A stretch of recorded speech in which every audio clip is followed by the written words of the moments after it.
जय हिंद फ्रेंड्स। आज हम लोग महात्मा बुद्ध जी के बारे में पढ़ेंगे। जैसा कि पिछले क्लास में हम लोगों ने बुद्ध का चैप्टर 1 पढ़ा था, आज बुद्ध जी का चैप्टर 2 पढ़ेंगे। याद रखिएगा, केजीएफ का चैप्टर 2 नहीं, किसका चैप्टर 2? आज बुद्ध जी का चैप्टर 2 पढ़ेंगे। पिछले क्लास में हम लोगों ने जाना था बुद्ध जी का जन्म कैसे हुआ, बुद्ध जी ज्ञान कैसे प्राप्त किए, बुद्ध जी ने लोगों को क्या उपदेश दिया, क्या बौद्ध धर्म में पुनर्जन्म को माना गया है, कर्मवाद को माना गया है, भगवान को माना गया है कि नहीं माना गया है। इन सब के बारे में हम लोगों ने पहली क्लास में चर्चा किया था। यदि आपने पहली क्लास नहीं देखी है तो एक बार जा करके पहली क्लास को देख लीजिए, उसका डिस्क्रिप्शन में आपको लिंक भी दे दिया जाएगा, आप चाहे तो वहां से देख सकते हैं। तो आइए आज हम लोग बुद्ध जी का सेकंड चैप्टर स्टार्ट करते हैं। यहाँ पे जैसे देखिए, बुद्ध जी को ज्ञान की प्राप्ति हो गई। बुद्ध जी को ज्ञान की प्राप्ति कहाँ पे हुई थी? तो आप सबको बताया गया था, बिहार, भारत का एक राज्य बिहार, और बिहार में एक जगह है, उस जगह का नाम है बोध गया। आज गया जिला के नाम से फेमस है वो। तो गया जिला में बुद्ध जी को उस टाइम पे क्या हुई थी? ज्ञान की प्राप्ति हुई थी। और जो ज्ञान की प्राप्ति हुई थी, एक पीपल के वृक्ष के नीचे ज्ञान की प्राप्ति हुई थी। और जो पीपल था, वो पीपल का वृक्ष उस टाइम पे तो था, आज वो वृक्ष नहीं है। आज भी वहां पे जाएंगे राजगीर में, बोध गया में, तो वहां पे पीपल का एक वृक्ष है, लेकिन वो वृक्ष नहीं है जिसके नीचे बुद्ध जी ने ज्ञान की प्राप्ति की थी। तो आप सोचेंगे कि फिर कैसा वृक्ष है? तो देखिए, जिस वृक्ष के नीचे महात्मा बुद्ध जी ने ज्ञान की प्राप्ति की थी, उस वृक्ष को एक बृहद्रथ साम्राज्य चल रहा था। उस साम्राज्य का एक राजा था, उस राजा का नाम बृहद्रथ था। क्या राजा का नाम था? बृहद्रथ। अब बृहद्रथ ने क्या कर दिया? उस वृक्ष को कटवा दिया था, क्योंकि वो बौद्ध धर्म का विरोधी था। तो उसका राजा, उसका पावर था, तो उसने क्या किया, इस बोध गया में बोधि वृक्ष को क्या कर देता है, अर्थात जिस वृक्ष के नीचे महात्मा बुद्ध ने ज्ञान की प्राप्ति की थी उसे कटवा देता है। फिर बहुत ज्यादा बवाल झगड़ा वगड़ा होते हैं। फिर धीरे धीरे उसमें दूसरा वृक्ष लगाया जाता है। किसका? पीपल का ही वृक्ष लगाया जाता है। ये कहा जाता है कि 5वीं बार लगाया गया है वृक्ष, जो अभी वर्तमान में है। और इस वृक्ष को बाकायदा बहुत ज्यादा बाउंड्री से घेर दिया गया है, एकदम सफाई से रखा गया है। किसी भी व्यक्ति को उस वृक्ष के पत्ते को तोड़ने की अनुमति नहीं है। हाँ, वो केवल इतना कर सकता है कि जो पत्ता स्वयं गिरता हो, उस पत्ते को उठा करके श्रद्धा के रूप में अपने घर वगैरह जो करना हो वो कर सकता है। तो क्वेश्चन आए, बोधि वृक्ष को किसने कटवाया था? तो आंसर क्या होगा? बृहद्रथ। बृहद्रथ किस वंश का? शशांक, सॉरी, कौन था? शशांक। शशांक किस वंश का शासक था? बृहद्रथ वंश का शासक था। अब बुद्ध को ज्ञान की प्राप्ति होती है तो बुद्ध बहुत सारा उपदेश देते हैं। उन उपदेशों में बुद्ध जी एक बात कहते हैं। वो क्या कहते हैं? बुद्ध जी कहते हैं 4 आर्य सत्य। जो बुद्ध जी कहते हैं ना, उनको कहा जाता है 4 आर्य सत्य। 4 आर्य सत्य का मतलब बुद्ध जी ने 4 महत्वपूर्ण उपदेश दिया। वो क्या उपदेश दिया? बुद्ध जी ने पहला कहा कि इस दुनिया में सब दुख में है। किसमें है? दुख में है। बुद्ध जी ने क्या कहा? इस दुनिया में सब दुख में है। तो लोगों ने पूछा, क्या बात कर रहे हैं बुद्ध जी, बकरियां वाला तो बहुत खुश में रहता है, आप कैसे कर रहे हैं? हर कोई दुख में है। तो बुद्ध जी ने कहा, देखो, सर्वम दुखम दुखम, मतलब दुनिया में हर इंसान दुख में है। तो बुद्ध जी इस बात को स्पष्ट करते हैं कि देखो, जो सुख है, सुख में 2 दुख है, सुख में 2 दुख है और दुख में एक ही दुख है। तो लोग पूछते हैं, हम समझे नहीं, कुछ थोड़ा समझाइए। तो बुद्ध जी कहते हैं, देखिए, इंसान अगर सुख में रहना चाहता है तो उसको 2 दुख होगा। 2 दुख कैसा होगा? एक तो इंसान को सुख रहने के लिए जो परिश्रम करना पड़ेगा, जो मेहनत करना पड़ेगा, उसमें तो दुख होगा, कठिनाइयां, चैलेंजेस बहुत सारी आएंगी। एक तो ये दुख होगा।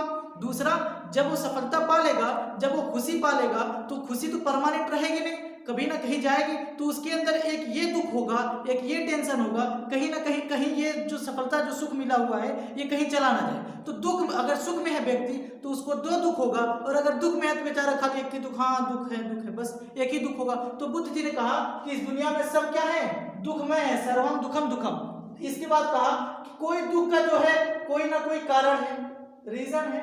बुद्ध जी ने कहा दुख है, दुनिया में दुख है, और इस दुख का कोई ना कोई कारण भी है। तो लोगों ने कहा सही बात है, कोई ना कोई कारण, अपने आप काहे कोई गुस्सा होगा। इसके साथ साथ देखिए, अब दुख का कारण है तो इसका निवारण भी होगा। निवारण का मतलब सल्यूशन, कोई ना कोई सल्यूशन होगा ना दुख का। जैसे आप लोग हैं, एग्जाम पास कर, अभी दुख में होंगे, एग्जाम नहीं निकल रहा, एग्जाम निकल जाए, आप दुख का कारण क्या? एग्जाम निकलना, और एग्जाम निकलने का रास्ता क्या है? निवारण। अब निवारण निकलेगा कैसे? तो आप लोग जब हमारी क्लास अटेंड करेंगे, आप लोग पढ़ाई करेंगे, ज्ञान की प्राप्ति होगी, तब आप लोग क्या करेंगे? रिजल्ट निकालेंगे, अर्थात दुख निवारण का मार्ग। तो क्वेश्चन आता है, बुद्ध के 4 आर्य सत्य को क्रम वाइज से समझाइए, क्रम वाइज में प्रदर्शन कीजिए। तो पहला है दुख, दुख का कारण और उस कारण का निवारण कोई सलूशन होगा, और निवारण के लिए जो मार्ग अपनाया जाएगा वो मार्ग। अब ये मार्ग कैसा अपनाया जाएगा, तो बुद्ध जी ने जो मार्ग अपनाने का रास्ता बताया है उसको कहा जाता है अष्टांगिक मार्ग। बुद्ध जी ने 8 मार्ग बताए हैं। कितने मार्ग बताए हैं? 8 मार्ग, जिसमें से उसमें आप लोग सुने होंगे सब सम्यक करके है। जैसे उसमें एक था सम्यक व्यायाम। बुद्ध जी ने कहा है अगर आपको दुख जैसे चीजों से, परेशानियों जैसे चीजों से मुक्ति पाना है तो आपको क्या करना है? व्यायाम करना है। और व्यायाम को जब बुद्ध जी ने जोड़ दिया तो यहीं से मार्शल आर्ट में बुद्ध जी की एंट्री हो जाती है। अब हम उधर नहीं जाना चाहेंगे क्योंकि आप सबको पता होगा कि मार्शल आर्ट के जनक जो थे वो बौद्ध धर्म थे, अर्थात महात्मा बुद्ध थे। उसके बाद क्या होता, आज उन्होंने कहा सम्यक व्यायाम, इंसान को व्यायाम करते रहना चाहिए। सम्यक दृष्टि, इंसान को अपने दृष्टि पे कमजोर करना चाहिए, इधर चक्कर पकड़ नहीं देखना चाहिए इधर उधर। इंसान को हमेशा एक घोड़े की तरह अपने टारगेट पे फोकस करना चाहिए। इस प्रकार बुद्ध जी ने 8 मार्ग बताए थे। अब इन्हीं मार्गों को क्या कहा जाता है? अष्टांगिक मार्ग कहा जाता है। अब देखिए बुद्ध जी ने कहा कि इंसान को बहुत ज्यादा नहीं प्राप्त करना चाहिए किसी चीज को, नहीं बहुत ज्यादा त्याग करना चाहिए। मतलब बुद्ध जी ने कहा न अति भोग न अति त्याग। इसका मतलब इंसान को बहुत ज्यादा न लालची होना चाहिए, इंसान को न बहुत ज्यादा प्रदान, किसी को दान ही दे देना चाहिए। और बुद्ध जी ने जो इसका माध्यम बताया इसको कहा मध्यम मार्ग। किसी भी इंसान को बीच का रास्ता निकालना चाहिए। आपको वहां जाना है कि यहाँ जाना है, इसके बीच में यदि कंफ्यूजिंग हो और दोनों आपके लाभ की बात की जा रही हो तो आप क्या करिए? बीच का मार्ग निकालिए। ये महात्मा बुद्ध जी ने दिया था। तो क्वेश्चन है मध्यम मार्ग की धारणा किसने दिया था? तो महात्मा बुद्ध जी ने दिया था। अब आप सबको बताया गया है कि जो महात्मा बुद्ध हुआ करते थे वो मुख्य रूप से बौद्ध धर्म में, बौद्ध धर्म, अच्छा आपको एक बात पता होना चाहिए कि हम लोगों ने इनसे 2-3 क्लास पहले हम लोगों ने पढ़ा था सिंधु सभ्यता, जैन धर्म और बहुत सारे धर्म पढ़े थे। तो आप सबको पता होना चाहिए कि जो बौद्ध धर्म से पहले थे उन सब में आदान प्रदान की वस्तुएं जो हुआ करती थी उनको क्या कहा जाता था? उनको कहा जाता था वस्तु विनिमय प्रणाली। मतलब एक वस्तु दे के दूसरा वस्तु ले लिया जाता था। पैसा जैसा कोई सिस्टम नहीं था। लेकिन बौद्ध काल में ही आता है सिक्के, पैसे की सिस्टम। चांदी को ढलैया करके, ढाल करके क्या किया जाता है? सिक्का बनाया जाता है। और इस सिक्का का नाम दिया जाता है आहत सिक्का। क्या नाम दिया जाता है? आहत सिक्का। क्वेश्चन आता है प्राचीनतम सिक्का को क्या कहा जाता है? प्राचीनतम सिक्का को क्या कहा जाता है? तो उसका नाम है आहत सिक्का। इसकी शुरुआत कहां से हुई? बौद्ध धर्म से। और यहीं से पैसे जैसी कोई सिस्टम उत्पत्ति हुई और धीरे धीरे ये सिक्का कागज का रूप धारण करता गया। आज तो डिजिटल करेंसी आ गए हैं, क्रिप्टो करेंसी वगैरह। तो इधर ये सिक्के के, लेकिन पैसे के लेन देन की शुरुआत कहां से होती है? बौद्ध धर्म के काल से। अब आप सबको पता है बुद्ध जी की डेथ भी होती है। आप सबको बताया था ना यूपी में एक जिला है कुशीनगर, कुशीनगर में महात्मा बुद्ध की क्या होती है? डेथ होती है। और महात्मा बुद्ध जी ने जो कुशीनगर में अपना अंतिम उपदेश दिया था उस अंतिम उपदेश में बुद्ध जी ने कहा था अप्पा दीपो भव, मतलब अपना दीपक खुद बनो।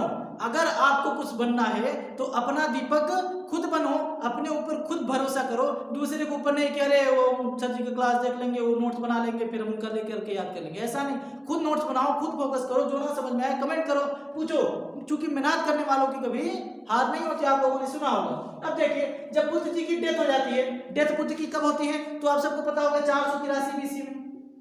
कब? 483 बीसी में बुद्ध का डेथ कहां पे हो जाता है? उत्तर प्रदेश में एक जिला है पूर्वांचल में कुशीनगर। उस कुशीनगर में बुद्ध जी की क्या हो जाती है? डेथ हो जाती है। अब जब बुद्ध जी की डेथ हो जाती है तो इनके बहुत सारे शिष्य रहते हैं। अब बहुत सारे शिष्य, अच्छा बुद्ध जी ने जितने उपदेश दिए थे किसी ग्रंथ में लिखा भी नहीं गया था अब तक। तो लोगों को ऐसा डर हुआ, ऐसा भय हुआ कि शायद अगर हम लोग ना रहेंगे तो बुद्ध के उपदेश कहाँ रहेंगे। लोगों में मतभेद हो जाएंगे। बुद्ध जी इस बात पे ये कहते हैं, कई लोग कुछ मानेंगे, कई लोग कुछ मानेंगे। तो इसके लिए एक बहुत बड़ा मीटिंग बुलाया गया, जिस मीटिंग को कहा जाता है बौद्ध संगीति। तो पूरे बौद्ध धर्म में जो हम लोग पढ़ते हैं इसमें कई सारे मीटिंग बुलाए गए हैं, लेकिन हम लोग मुख्य रूप से कितने पढ़ते हैं? 4 बौद्ध संगीतियां पढ़ते हैं, जिनको 4 बौद्ध मीटिंग भी कहा जाता है। तो जो पहला बुलाया गया वो उसी साल, जिस दिन बौद्ध जी की, किसकी, महात्मा बुद्ध जी की डेथ हुई, उसी साल बुलाया गया था प्रथम बौद्ध संगीति। और ये प्रथम बौद्ध संगीति जब बुलाया गया था उस समय राजा कौन था? राजा था अजातशत्रु। कौन राजा? देखिए यहाँ पे लिखा गया, जो राजा था अजातशत्रु। उसी साल मतलब प्रथम बौद्ध संगीति 483 बीसी में हुई। उस समय जो मगध, ये मगध क्षेत्र कहलाता था, इसका जो राजा हुआ करता था वो राजा था अजातशत्रु। हर्यक वंश का शासक कौन था? अजातशत्रु था।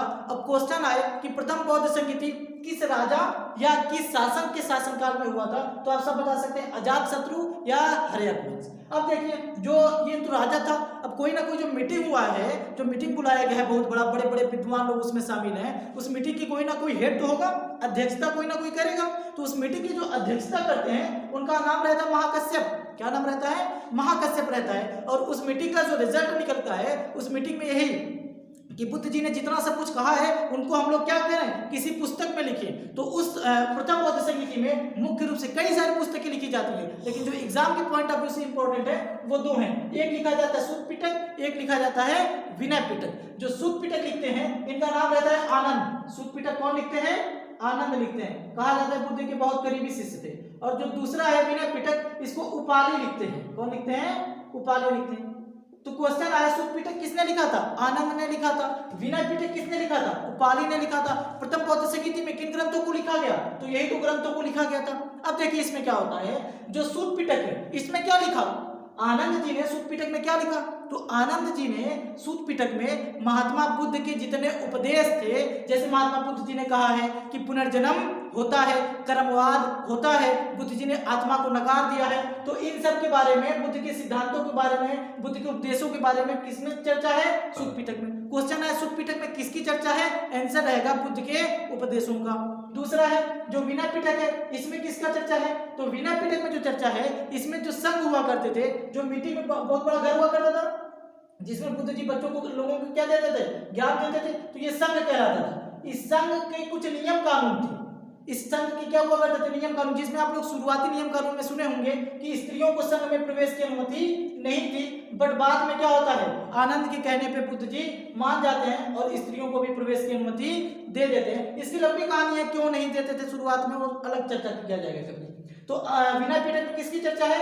बुद्ध में जो नियम कानून चलेंगे, बुद्ध के इस संघ में जो नियम कानून हुआ करते थे वो नियम कानून कैसे थे या कैसे रहेंगे आगे, ये विनय पिटक में चर्चा की जाती है। अब प्रथम बौद्ध संगीति तो हो जाती है, इसके 100 साल बाद, कितने साल बाद? 100 साल बाद द्वितीय बौद्ध संगीत अर्थात दूसरी बार बुलाई जाती है मीटिंग सभा।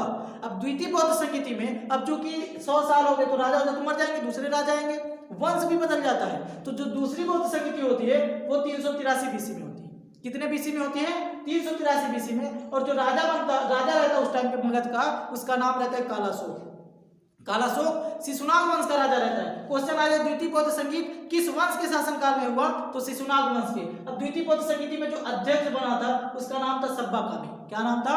सब्बाकामी। और इसमें पहली बार बौद्ध धर्म का बंटवारा हुआ था। लोगों में मतभेद हुआ, विवाद, ये सब ग्रंथों को लेकर के, बुद्ध के सिद्धांत को लेकर के। अब जब मतभेद हुआ उसमें बौद्ध धर्म स्थविर और महासांगिक में बट गया। अब यही चल के आगे आप लोग सुने होंगे हीनयान महायान कहलाए। वो कब कहलाएंगे? इसके बाद तृतीय बौद्ध चौथी बौद्ध संगीति में आएंगे। तो द्वितीय बौद्ध संगीति में इतना हुआ। फिर इसके लगभग कितने साल पहले, इसके लगभग फिर 80-90-100 साल के बाद क्या होता है? तृतीय बौद्ध संगीति होता है। अच्छा, द्वितीय बौद्ध संगीति आप लोगों को पता होना चाहिए कहाँ पे हुआ था। पहली बौद्ध संगीति जो थी ये राजगृह में हुआ था, राजगृह बिहार वाला। द्वितीय बौद्ध संगीति जो हुआ था यह भी बिहार में एक जगह है, वैशाली में द्वितीय बौद्ध संगीति हुआ था। अब तृतीय बौद्ध संगीति में देखिए क्या होता है। तृतीय बौद्ध संगीति 251 बीसी में होता है। कब होता है? 251 बीसी। बीसी मतलब ईसा मसीह के जन्म के 251 साल पहले तृतीय बौद्ध संगीति होती है। और इस बौद्ध संगीति में जो राजा रहता है मगध का, आप सबको पता है उसका नाम रहता है सम्राट महान अशोक, चक्रवर्ती सम्राट अशोक। क्वेश्चन है चक्रवर्ती सम्राट किसे कहा गया है? अशोक को कहा गया है। तो मगध का राजा उस टाइम पे कौन हुआ करता था? तृतीय बौद्ध संगीत जब हुआ तो हुआ करता था अशोक हुआ करता था। अब तृतीय बौद्ध संगीत अशोक, अब जाहिर सी बात है मगध का तृतीय बौद्ध संगीति जब हुआ तो ये राजा भी था, लेकिन बहुत ज्यादा उस मीटिंग में हस्तक्षेप किया। हस्तक्षेप का मतलब बहुत ज्यादा मीटिंग में सपोर्ट किया, क्योंकि ये अशोक खुद बौद्ध धर्म को मानने वाला था। अब क्या होता है, जो उसमें अध्यक्षता किए थे वो, अब ये राजा ये तो अध्यक्ष नहीं करेगा, जो विद्वान रहेंगे उस धर्म के वही करेंगे। तो उस टाइम पे जो अध्यक्षता किए थे उनका नाम था मोगलीपुत्र तिस्स। वर्ड थोड़ा टफ है लेकिन कोशिश करिएगा समझने का। मोगलीपुत्र तिस्स ये तृतीय बौद्ध संगीति की क्या किए थे? अध्यक्षता किए थे। अब क्या होता है, तो अब इसमें क्या लिखा गया था? इसमें एक और ग्रंथ लिखा गया था, उस ग्रंथ का नाम है अभिधम्म पिटक। क्या नाम है? अभिधम्म पिटक। अब देखिए इस अभिधम्म पिटक में क्या लिखा गया था, तो बुद्ध के दार्शनिक बात लिखे गए थे, बुद्ध ने जो दर्शन दिए थे उन सब के बारे में लिखा गया था। जैसे बुद्ध जी ने एक बात कहा था, बहुत सारी बातें, जैसे ये भी आप चर्चा कर सकते हैं, दुख की बातें, तो बुद्ध की ये दार्शनिक दुख, दुख का कारण, ये सब किस ग्रंथ में लिखा गया, अभिधम्म पिटक में लिखा गया। इसी प्रकार बुद्ध जी ने कहा कि एक इंसान एक नदी में एक से ज्यादा बार नहीं नहा सकता। इसका मतलब ये है, इसका लंबा मतलब है, हम शॉर्ट में बता रहे हैं। इसका मतलब ये है कि यदि इंसान एक बार एक नदी में नहा रहा है तो दोबारा जिंदगी में कभी उस नदी में नहीं नहा सकता। तो लोगों ने पूछा था क्यों, कैसे नहीं नहा सकता, तो कहा कि जब आप जाएंगे एक बार नदी में नहाएं तो पानी दोबारा आपके शरीर पे शायद ही कभी टच होगा, नहीं तो पानी कहाँ चला जाएगा किसी को पता नहीं होगा। तो बुद्ध जी ने यहीं पे कहा था कि एक व्यक्ति एक नदी में एक ही बार नहा सकता है। तो ये सब जो बुद्ध की दार्शनिक बातें थी वो किस में लिखी गई थी, अभिधम्म पिटक में। अब आपको एक बात याद होना चाहिए, जो बुद्ध ने सूत पिटक, 3 ग्रंथ है, सूत पिटक, विनय पिटक और अभिधम्म पिटक, ये तीनों पिटक को मिला करके एक शब्द में त्रिपिटक कहा जाता है। क्या कहा जाता है, त्रिपिटक कहा जाता है। तो क्वेश्चन आए त्रिपिटक किस धर्म से संबंधित है, तो आप सीधा कहेंगे बौद्ध धर्म से संबंधित है। त्रिपिटक में कितने ग्रंथ, 3 ग्रंथ, सूत पिटक, विनय पिटक और अभिधम्म पिटक। ये तृतीय बौद्ध संहिता तक ये आ जाती है। अच्छा, तृतीय बौद्ध संहिता होती कहाँ पे है, तृतीय बौद्ध संहिता पाटलिपुत्रा में होती है। पाटलिपुत्रा अर्थात जो आज पटना कहलाता है, यहाँ पे क्या होती है, तृतीय बौद्ध संहिता। उसके बाद चौथी बौद्ध संहिता होती है। चौथी बौद्ध संहिता जब होती है उस समय तक ईसा मसीह का जन्म हो गया होता है, क्योंकि वो प्रथम एडी, जब से ईसा मसीह जन्म हुआ तब से ईसवी सन चल रही है। तो प्रथम ईस्वी में चतुर्थ बौद्ध संहिता हुआ, और उस समय जो राजा थे उनका नाम था कनिष्क। आप लोग सुने होंगे कनिष्क राजा के बारे में। अब कनिष्क उस टाइम पे राजा थे, इसी ने ना चाइना को रेशम मार्ग पे कब्जा किया था, चाइना वालों को हराया था कनिष्क। अब जो अध्यक्षता किए थे उस टाइम पे उनका नाम था वसुमित्र, और जो उपाध्यक्ष थे उनका नाम था अश्वघोष। यहाँ पे चतुर्थ बौद्ध संहिता थोड़ा ज्यादा इंपॉर्टेंट है। इंपॉर्टेंट क्यों है, क्योंकि यहाँ पे जो द्वितीय बौद्ध संहिता में स्थविर और महासांगिक थे, यहाँ पे वो पूर्ण रूप से अलग रूप धारण कर लेते हैं। एक को कहा जाता है, बंटवारा कर लेते हैं, बौद्ध धर्म में 2 हो जाते हैं, एक को कहा जाता है हीनयान और एक को कहा जाता है महायान।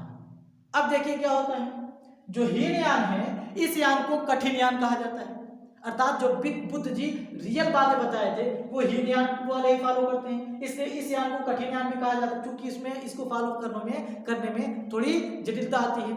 दूसरा है महायान। महायान को आसान यान कहा जाता है। आसान यान क्यों कहा जाता है, क्योंकि इसको फॉलो करने में थोड़ी आसानी होती है। दुनिया में वर्तमान में इन दोनों यानों में सबसे ज्यादा महायान वाले हैं, क्योंकि आसान की तरफ दुनिया भागती है, तो इसलिए महायान की तरफ बौद्ध धर्म में महायान की वर्चस्व ज्यादा है। आज महायान धर्म ज्यादा फैला है। अब देखिए क्या होता है, जो हीनयान है इनकी धारणा क्या है कि महात्मा बुद्ध जो थे वो भगवान नहीं थे, महात्मा बुद्ध एक महापुरुष थे और इनकी पूजा नहीं की जानी चाहिए, क्योंकि महात्मा बुद्ध जी ने पूजा को बैन किया था।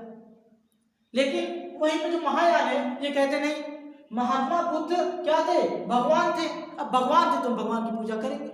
अब यही सब और भी बहुत सारी बातों को लेकर के दोनों में आज तक मतभेद चलता रहता है, इसलिए इन दोनों की अलग अलग विचारधारा लेकर निकल गए हैं। अब देखिए ये तो 2 बंटवारे हो गए, लेकिन इसके बाद भी महायान में फिर बंटवारा होगा। जो ये आसान यान है इसमें फिर बंटवारा होगा। एक को कहा जाता है शून्यवाद, एक को कहा जाता है विज्ञानवाद। शून्यवाद के जो प्रवर्तक रहते हैं उनको नागार्जुन कहा जाता है, विज्ञानवाद के प्रवर्तक मैत्रेयनाथ। उम्मीद करते हैं आपको सब समझ में आ रहे होंगे। अब यहीं तक नहीं रुकता है, इसके बाद बौद्ध धर्म लगभग 30 संप्रदायों में और विभाजित हो जाता है। अब 30 अलग अलग खंडों में बौद्ध धर्म विभाजित हो जाता है। हमें 30 तो पढ़ना नहीं है, उसमें कुछ इंपॉर्टेंट समझ लेते हैं। जैसे उसमें एक यान रहा होगा वज्रयान, आप लोग पढ़े होंगे वज्रयान। यही यान बौद्ध धर्म के पतन का कारण हुआ। क्वेश्चन आए बौद्ध धर्म के खत्म होने का, पतन होने का मुख्य कारण क्या था, तो वज्रयान संप्रदाय था। तो वज्रयान में क्या है, वज्रयान में उतनी सारी अच्छी अच्छी बातें नहीं की गई है जो सामान्यतः समाज के लिए अच्छी लगती हैं। पता होना चाहिए बिहार में मुख्य रूप से कौन कौन के महाविद्यालय थे, तो यहाँ पे भागलपुर मुंगेर साइड जो बिहार का जिला है, यहाँ पे विक्रमशिला विश्वविद्यालय हुआ करता था, और पटना में नालंदा के आसपास कौन सा विश्वविद्यालय हुआ करता था, नालंदा विश्वविद्यालय हुआ करता था। तो जो पटना में जो था नालंदा विश्वविद्यालय, यहाँ पे महायान की शिक्षा दी जा रही थी। किस यान की शिक्षा, बौद्ध धर्म में जो सागर ना महायान, इसकी शिक्षा किस विद्यालय में दी जा रही थी, तो नालंदा में। लेकिन क्वेश्चन है विक्रमशिला विश्वविद्यालय जो भागलपुर मुंगेर में था, यहाँ पे किस यान की शिक्षा दी जा रही थी, तो यहाँ पे वज्रयान शिक्षा दी जा रही थी, वज्रयान संप्रदाय की शिक्षा दी जा रही थी। और आप सबको पता होगा इन दोनों यूनिवर्सिटियों को बख्तियार खिलजी नामक एक शासक ने क्या कर दिया था, बर्बाद कर दिया था, जला दिया था। इसके बाद यही तक नहीं, और भी एक इंपॉर्टेंट यान है, उसको समझते हैं। आप सबको पता होगा एक व्यक्ति थे B R Ambedkar. B R Ambedkar कौन थे? भारत के पहले कानून मिनिस्टर थे। भारत के पहले कानून मिनिस्टर बी आर अम्बेडकर थे।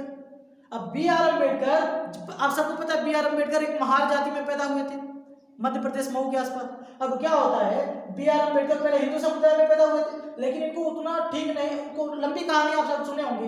तो बुद्ध जी ने महाराष्ट्र में लोगों को एकत्रित करके मनुस्मृति को जलाते हैं और कहते हैं आज से हम लोग एक बौद्ध धर्म को अपनाएंगे। लेकिन बौद्ध धर्म में थोड़े परिवर्तन के साथ अपनाते हैं, तो इनकी एक नया बाद में शाखा कहलाया, उसे हम लोग कहते हैं नवयान।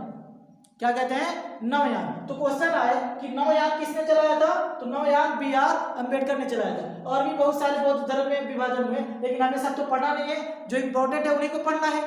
अब बौद्ध धर्म के कुछ सिंबल है, उनके बारे में हम लोग पढ़ लेते हैं। जैसे महात्मा बुद्ध जब गर्भ में थे तो इसका साक्ष्य में बताता है हाथी, अर्थात क्वेश्चन है हाथी किसका प्रतीक है? तो महात्मा बुद्ध के गर्भ का।